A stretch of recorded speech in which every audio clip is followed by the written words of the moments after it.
Police in Daytona Beach, Florida are crediting the bravery of a couple for helping stop a crime and then stop the thieves. The couple watched as two young men pulled into their driveway and broke into their homes. The husband fired a shot and the suspects ran away. Police chased them to their airport where the thugs drove onto a runway before they were finally apprehended. Also making news around America tonight, dramatic video of two boys robbing a Houston convenience store leads to one of their arrests thanks to his very own mother. The woman saw this video on last night's news and then turned in her 14-year-old son. They say he's the boy pointing the gun at the clerk. Meantime, they say they know who the other boy is and they are after him now. Well, he can score 2 for the feds in at least 10 cities in the fight against drugs. 2 undercover drug investigations ended up with 89 suspects and more than 11 tons of cocaine in custody. Also confiscated 6 tons of marijuana and $18.5 million in cash. The operations, codenamed Limelight and Reciprocity, were aimed at Mexican drug syndicates. 3 Canadian jet skiers are fighting the law after they're caught fighting the currents near Niagara Falls. The trio was caught riding their jet skis on the waves of the Whirlpool Rapids on the Niagara River heading toward the falls. 2 of the 3 watercraft overturned. The men are expected to be charged with creating a hazard and disorderly conduct. An accident during construction at Universal Studios in Orlando, Florida. A crane working on the theme park's expansion tipped over. The operator only suffered minor injuries. He was treated and released. A flight attendant gets to tell her story in court after a 6-year wait. She's the lead plaintiff in a $5 billion class action lawsuit against the tobacco industry.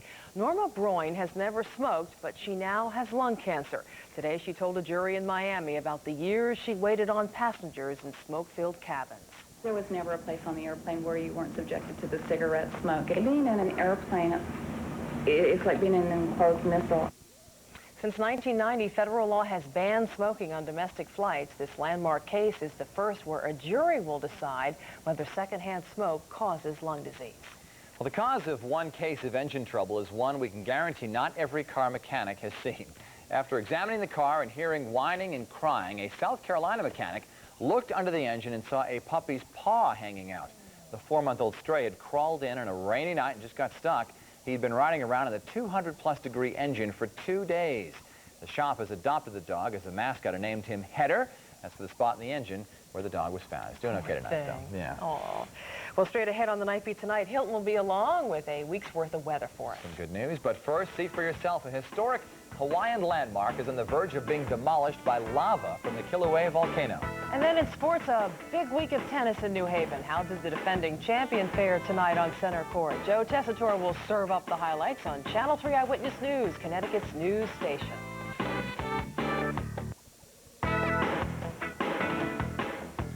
A landmark in Hawaii is on the verge of being demolished by lava. This happening on the island called Volcano. A 700-year-old temple known as Wahala Heya is right in the path of the latest lava flow, and nothing can be done to save it.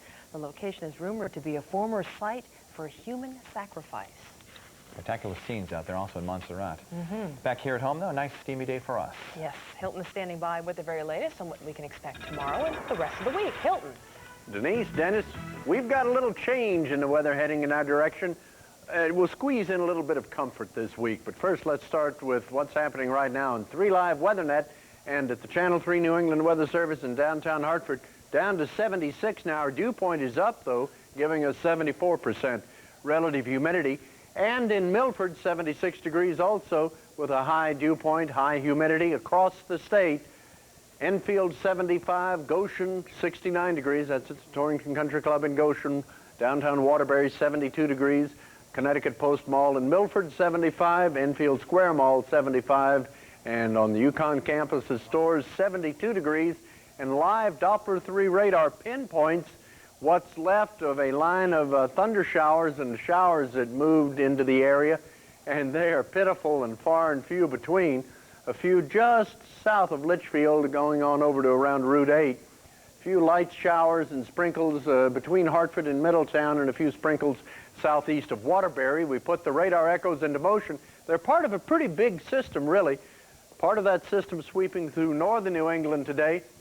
There are the storms right there. See them coming into the television screen there? Those are the storms that produced all that hail that hit Denver. And the storms heading toward us looked kind of formidable for a while, but boy, did they fizzle once they rolled into Connecticut. Looking at lightning tracker, if you want to see any lightning at all, this is where it went this evening. right across north-central Massachusetts. Lightning, one of the more important elements of a storm, of a thunderstorm. Tomorrow, northeasterly winds shifting around to the southeast. That little weather front gets through tomorrow morning and leads to cooler, drier weather for tomorrow. Here's your forecast in detail. Tonight, we're calling for the chance for a shower or a thunder shower. Most places won't get one, though. Temperatures in the 60s for tomorrow, partly sunny, low 80s and dry. And then the 5-day planner shows showers shaping up for Wednesday, Thursday, Friday, and Saturday dry, seasonably warm. You know what, for August, that's not too bad a forecast, really, when you get down to it. Nice. No playing hooky tomorrow. Looks like a great day. Yeah. Thanks, Hilton. Thanks, Hilton. Two troubled Kennedys are being criticized tonight by one of their own, one of the more respected members of the famous family, John F. Kennedy, Jr. In his magazine, George, JFK Jr. called his cousins Joseph and Michael poster boys for bad behavior, a reference to Joe Kennedy's recent annulment fiasco and Michael Kennedy's underage babysitter scandal. You and your brother are called by your cousin poster boys for bad behavior.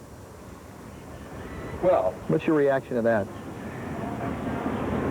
I guess my first reaction was, ask not what you can do for your cousin, but what you can do for his magazine. But, And the man once named the sexiest man alive did a lot for his female readers. In this issue of George, the son of the late president bears all for a photograph. Princess Diana has found a new man, and Britain's tabloids are already planning their wedding. A fuzzy front-page photo said to be worth $3 million shows Di in the embrace of Dodi Fayed, a millionaire Egyptian film producer and the son of the owner of the Harrods department store. The two were cruising the Mediterranean last week. The Sunday Mirror says Fayed is now in Los Angeles buying an engagement ring. More trouble for actor Christian Slater. He was arrested in Los Angeles today for assault with a deadly weapon after a party that turned into a brawl. Police say Slater bit a man in the stomach and then started fighting with officers in an L.A. condo. Witnesses also say he'd become abusive toward his girlfriend during that party. You may remember Slater was arrested in late 1994 for carrying a pistol in his luggage. He spent 10 days in jail after a plea bargain. Bit a man in the stomach? I don't know how you do it. A lot of biting going on this year. Maybe we should hook him up with a pay-per-view with Slater against Tyson. Who knows? Well, they're back, I'll tell you. It is tennis week in the Elm City. Time to check out the action on the DecoTurf 2. That's just a fancy way of saying court. We'll cover the court. We'll look at the defending champ who survived day one. We've got the answer. Plus, Benji, he's more than a dog. He's a Red Sox killer. Wakefield wasn't exactly awake tonight. We'll explain. NightBEAT Sports is next.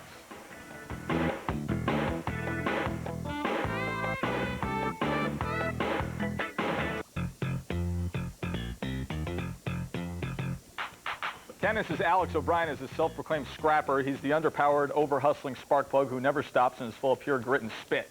Last year, he was Pilot Penn's shocker. Tonight, he returned as defending champ. First round action, Stadium Court. O'Brien, number 14 seed in the far court, facing wild card Ivan Lobachik. Drops the bunny effortlessly over. This a pretty play. Watch O'Brien's return of serve. Gets it in, sneaking into the corner there, then match point. Ivan serving near court. The unforced error killed him into the net. O'Brien takes it 6-3, 6-1 in just 59 minutes. Oh, Alex. I felt like I was playing very average tonight, and I felt like I never really had any rhythm.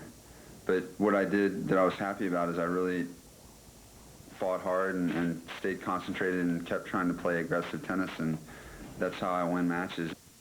Greg Rosinski won the other night match this evening. As for the day side, former Volvo champion, present Pilot Penn contender, Andrei Medvedev looking to regain his old form in New Haven. Number 9 seed, getting it going against Near Wellgreen, 6-3, 6-3. So here's your first round winners. Medvedev and Wheaton top the list. Paul Harehouse upset number 12, Magnus Larsson. The other mighty underdog was Vince Spadea, who knocked off number 14, Karol Kuchera. The Yankees entered tonight's contest in Minnesota, 21 games over the 500 mark. That's exactly how they finished last year's World Series run.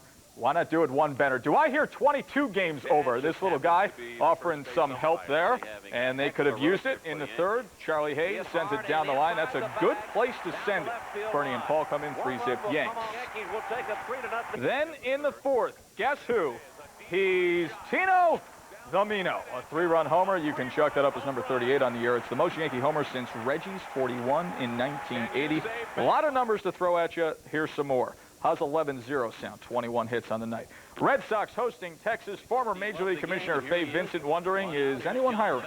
Things started great for the Sox. John Valentin off Darren Oliver rocks the ding-dong solo shot, ones at Boston. But the Rangers were on their horses and riding high. Benji Gill.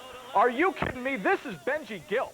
A 3-run rip off Timmy Wakefield. Wakefield now 6-14, 8-3. He has the most losses in the major leagues.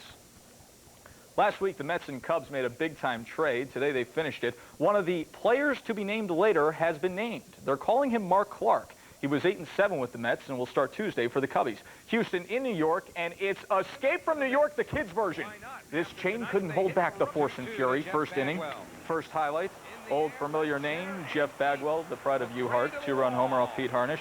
Mets trail 2-0. Of course, you know it's bad when the pitcher gets an RBI double. Ramon Garcia, he doubles the Astros all night.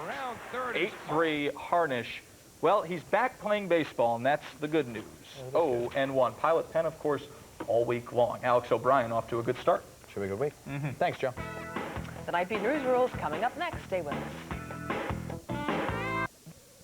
This is Community Calendar. St. Francis Hospital offers various exercise classes for senior citizens to improve balance, flexibility, and muscle tone, and to relieve stress. Call 714-4412. Enjoy music, rides, and fireworks at the Multicultural World Fest, August 21st through 24th in downtown Stamford. Call 800-243-6116. The McLean home in Simsbury will hold an Alzheimer's support group on August 25th and a spousal loss support group on August 27th. Call 658-3700. On the NightBEAT newsreel, it's been 9 months since last season's first blizzards hit Fargo, North Dakota. And Dennis, you know what that means. Area hospitals are seeing busy delivery rooms. About 120 babies are born at one Fargo hospital in an average month, but that number is expected to rise by about 1/3 in the coming months. By the way, Fargo had 9 blizzards and a record 120 inches of snow last winter. A cozy winter for a lot of people. Yeah, Mother Nature helping out with a little baby boom there. Yes, and that'll do it for Eyewitness News NightBEAT. Thanks for sharing your time with us tonight. Have a great night. We'll see you again tomorrow. Good night.